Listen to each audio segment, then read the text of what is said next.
Hello and welcome to regular guide. इस video में हम देखेंगे सेल रेफरेंस।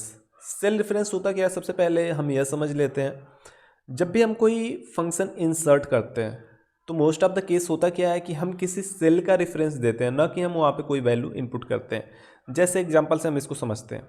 हमने यहाँ पे लिया है 10 और यहाँ पे लिया है हमने 20।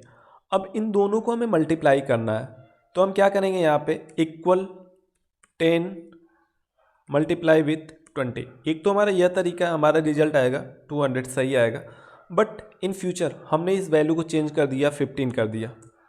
तो अब क्या होगा, यहाँ पे हमें इस कैलकुलेशन को भी सुधारना होगा। हम यहाँ पे क्या करेंगे, इसको एडिट करेंगे, 10 के जगह हम करेंगे 15। तो अब देखो हमें यहाँ पे फार्मूले को भी एडिट करना पड़ रहा है। तो इस केस में हम करते क्या है कि हम वैल्यू ना देके हम उस सेल का रेफरेंस दे देते हैं। जैसे हम यहाँ पे क्या करेंगे, हम लिखेंगे इक्वल दिस सेल। अब दिस सेल का मतलब कि आई वन हमने सेलेक्ट किया। अब I1 में जो भी वैल्यू हो, अभी 15 है, बाद में हम 20 कर देते हैं, 10 कर देते हैं, उसके हिसाब से जो हमारा फार्मूला है वह रिजल्ट देगा। This cell multiply with this cell. यहाँ पे हमने क्या किया, I1 मल्टीप्लाई विथ J1। अब I1 में जो भी वैल्यू हम रखें, J1 में जो भी वैल्यू रखें, उसके हिसाब से हमारा रिजल्ट यहाँ पे आएगा। तो यहाँ पे आया है 300। यदि हम इसको चेंज कर देते हैं तो यहाँ पे आप देखो रिजल्ट हमारा चेंज हो गया। यदि हम यहाँ पे 5 कर देते हैं तो यहाँ पे आप देखो हमारा रिजल्ट चेंज हो गया। 10 इंटू 5 50। इसी को हम कहते हैं सेल रेफरेंस। किसी सेल में जो वैल्यू है उस वैल्यू को न लेके उस सेल का रेफरेंस देना ही कहलाता है सेल रेफरेंस। अब सेल रेफरेंस कितने टाइप के होते हैं, एक होता है रिलेटिव रेफरेंस, एक होता है एब्सोल्यूट रेफरेंस। इसके अलावा भी एक होता है मिक्स्ड रेफरेंस, जो कि दोनों को मिला के बनता है। तो हम यहाँ पे देखने वाले हैं रिलेटिव रेफरेंस और एब्सोल्यूट रेफरेंस। ठीक है, तो रिलेटिव रेफरेंस क्या होता है, चलिए सबसे पहले हम ये देख लेते हैं।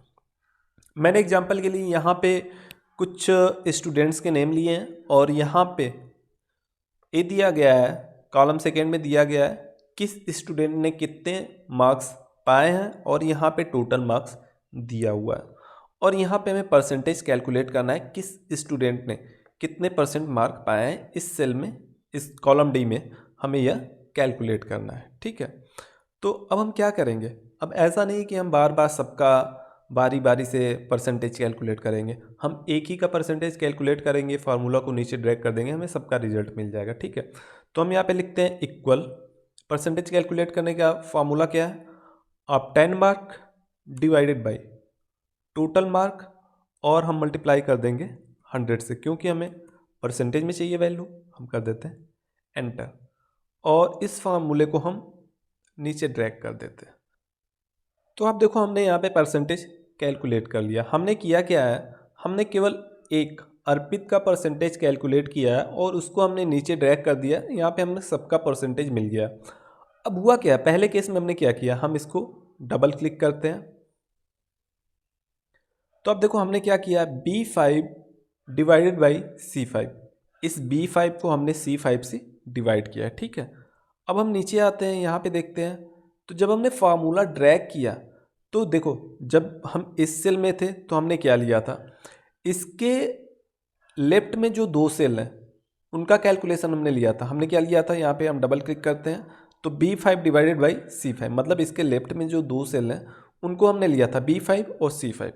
हम नीचे आते हैं, यहाँ पे डबल क्लिक करते हैं तो यहाँ पे आप देखो B6 और C6, यहाँ पे सेल रेफरेंस खुद से चेंज हो गया। ठीक है, अब इस सेल के लेफ्ट में जो दो सेल हैं उनका यह रेफरेंस ले लिया। ठीक है, हम यहाँ पे डबल क्लिक करते हैं तो यहाँ पे आप देखो, यहाँ पे क्या हुआ, B7 और C7, मतलब इस सेल के लेफ्ट में जो दो सेल थे उन सेल का रेफरेंस यह ले लिया। ऐसे ही यदि हम यहाँ पे क्लिक करते हैं तो यहाँ पे आप देखो B8 C8, मतलब इस सेल के लेफ्ट में जो दो सेल थे उनका यह रेफरेंस ले लिया। ऐसे ही यदि हम यहाँ पे लास्ट में क्लिक करते हैं तो यहाँ पे हम देख रहे हैं कि इसके लेफ्ट में जो दो सेल थे उनका रेफरेंस एक्सेल ने खुद से ले लिया। अब इस टाइप के रेफरेंस को हम कहते हैं रिलेटिव रेफरेंस। जो हमारा सेल होगा उसके रिलेटिव जो एक्सेल होगा वह रेफरेंस ले लेगा। चलिए एक और एग्जांपल हम इसका ले लेते हैं। हम क्या करते हैं, इन दोनों सेल को हम सेलेक्ट कर लेते हैं और यहाँ पे हम इंसर्ट कर लेते हैं एक नया सेल। ठीक है, और यहाँ पे शिफ्ट सेल डाउन ओके कर देते हैं। ठीक है, हमने दो नया सेल यहाँ पे ले लिया। ठीक है, और यहाँ पे जो हमारा टोटल मार्क्स है वैसे ही है, लेकिन यहाँ पे जो हमारे ऑप्टाइन मार्क हैं वो नीचे चले गए। अब क्या है, सबके जो टोटल मार्क्स है वह यही होने वाले हैं और यहाँ पे इनके अब 10 मार्क हमें मिल गए हैं। ठीक है, अब हम क्या करते हैं, हम इसको डिलीट कर देते हैं और फिर से हम परसेंटेज कैलकुलेट करते हैं। हम डिलीट करते हैं और यहाँ पे हम फार्मूला लिखते हैं इक्वल, अब अर्पित का अब 10 mark divided by total mark. Total mark हम यहाँ से ले रहे हैं। अब देखो हमने क्या किया, B6C5 B6C5, ऐसे ही यदि हम इसको नीचे ड्रैग करते जाएंगे तो आप देखोगे यहाँ पे B7C6 B8C7 B9C8, इस तरीके से यह रेफरेंस लेता हुआ जाएगा। इसको हम मल्टीप्लाई कर देते हैं 100 से और एंटर कर देते हैं और नीचे हम इसको ड्रैग करते हैं। तो यहाँ पे डिवीजन एरर आ रहा है, एरर के बारे में हम आगे के लेक्चर में डिस्कस करेंगे। ठीक है, अब यहाँ पे हम डबल क्लिक करते हैं तो आप देखो B6C5 हमने क्या रेफरेंस दिया था, B6 डिवाइडेड बाई C5। यहाँ पे हम क्लिक करते हैं तो आप देखो यह क्या रेफरेंस ले लिया, B7 डिवाइडेड बाई C6। यहाँ पे हम क्लिक करते हैं तो अब देखो यहाँ पे क्या रेफरेंस लिया है, B11 divided by C10 B11 divided by C10। तो आप देखो यह क्या कर रहा है एक्सेल कि यह रिलेटिव सेल का रेफरेंस वह ले रहा है। इस टाइप के रेफरेंस को हम कहते हैं रिलेटिव रेफरेंस। अभी के लिए हम क्या करते हैं, Ctrl Z कर देते हैं, जो सेल हमने ऐड किया था उसको हम हटा देते हैं। ठीक है, तो यह हमारा हो गया रिलेटिव रेफरेंस। दूसरा होता है हमारा एब्सोल्यूट रेफरेंस। एब्सोल्यूट रेफरेंस क्या होता है, यहाँ पे हम इसको समझते हैं। जैसे अब आप देखो यहाँ पे जो टोटल मार्क्स है हमें यहाँ पे दिए गए हैं टोटल मार्क्स और यहाँ पे आप 10 मार्क दिए गए। अब यदि अर्पित का हमें टोटल मार्क कैलकुलेट करना है तो हम क्या करेंगे, परसेंटेज कैलकुलेट करना है तो हम क्या करेंगे, हम यहाँ लिखेंगे इक्वल आप 10 mark divided by total mark और इसको हम मल्टीप्लाई करेंगे 100 से। ठीक है, तो यहाँ पे अर्पित का परसेंटेज मार्क हमें पता चल गया 85.6% अर्पित ने मार्क आप 10 किए हैं। ठीक है, अब यदि हम इसको नीचे ड्रैग करते हैं तो आप देखो यहाँ पे वैल्यू एरर, यहाँ पे जो परसेंटेज आया है कुछ 100 से ज़्यादा आया है, कुछ अलग अलग वैल्यू आ रही है, मतलब जो भी वैल्यू आ रहा है ना हमारा वह गलत आ रहा है। गलत क्यों आ रहा है, अब हम इसको देख लेते हैं। यहाँ पे हम क्लिक करते हैं तो हमने सेल का रेफरेंस क्या लिया, आप देखो G5H3, मतलब इस सेल को हमने लिया है और इसके ऊपर 2 और राइट 1, उस सेल से हमने डिवाइड किया, यह रेफरेंस हमने लिया है। नीचे आते हैं तो एक्सेल क्या करेगा, सेम वही रेफरेंस लेगा दूसरे सेल के लिए। यदि हम यहाँ पे क्लिक करते हैं तो यहाँ पे देखो G6H4, H4 में क्या है, टेक्स्ट वैल्यू है, एंटर करते हैं तो टेक्स्ट वैल्यू से किसी को डिवाइड किया नहीं जा सकता, तो यहाँ पे यह वैल्यू एरर आ रहा है। इस सेल को हम सेलेक्ट करते हैं तो यहाँ पे G7H5। अब देख रहे हो कि यहाँ पे एक्सेल रिलेटिव रेफरेंस लेता हुआ चल रहा है, इस वजह से जो हमारा रिजल्ट आया वह गलत आया। अब इस केस में हमें क्या करना होगा, हमें इस सेल की वैल्यू को फिक्स करना होगा। अब फिक्स करने के लिए हम क्या करते हैं, फिक्स करने के लिए क्या होता है कि हम F4 का यूज करते हैं। अब फिक्स करना क्या होता है उसको भी हम पहले समझ लेते हैं। जैसे यहाँ पे आप देखो, यहाँ पे G5 और H3 इनके बीच में कहीं भी हमें डॉलर का साइन नहीं दिख रहा। बेसिकली होता क्या है कि डॉलर का साइन, बेसिकली नहीं होता यही है कि हम डॉलर का साइन लगाते हैं उस सेल को फिक्स करने के लिए। अब हमें करना क्या होगा, हमें यहाँ पे ये जो टोटल मार्क वाला सेल है इसको फिक्स करना होगा। अब इसको हम फिक्स कैसे करेंगे, तो फिक्स करने के लिए शॉर्टकट की होता है F4। अपने कीबोर्ड का F4 प्रेस करेंगे तो वह जो सेल है वो फिक्स हो जाएगा, उस सेल की वैल्यू फिक्स हो जाएगी। या तो मैनुअली आप डॉलर साइन भी लगा सकते हो। तो चलिए हम देखते हैं डॉलर साइन हमें लगाना कहाँ है एक्चुअली। तो हम इस सेल को क्लिक करते हैं या तो हम इस पूरे फार्मूला को डिलीट ही कर देते हैं और फिर से हम यहाँ पे फार्मूला अप्लाई करते हैं। हम यहाँ पे लिखेंगे इक्वल दिस सेल। अब यहाँ पे G5 में कहीं भी डॉलर का साइन नहीं दिख रहा है, कहीं भी डॉलर का साइन नहीं दिख रहा है, मतलब कि यह सेल हमने फिक्स नहीं किया है। अब डॉलर साइन हमें 5 से पहले भी दिख सकता है, G से पहले भी दिख सकता है। 5 से पहले दिखने का मतलब क्या है कि हमने उस रो को फिक्स किया है और G से पहले का दिखने का मतलब हमने उस कॉलम को फिक्स किया, और दोनों से पहले यदि डॉलर साइन है इसका मतलब हमने उस सेल को ही फिक्स कर दिया है, जिसके बारे में हम आगे डिस्कस करेंगे, एक लेक्चर हम लेंगे इसका। ठीक है, डिवाइडेड बाई, अब इसको हमें डिवाइड करना है इससे। अब यह जो 500 है हम नहीं चाहते कि इसका यह रिलेटिव रेफरेंस ले एक्सेल, हम इसका एब्सोल्यूट रेफरेंस चाहते हैं।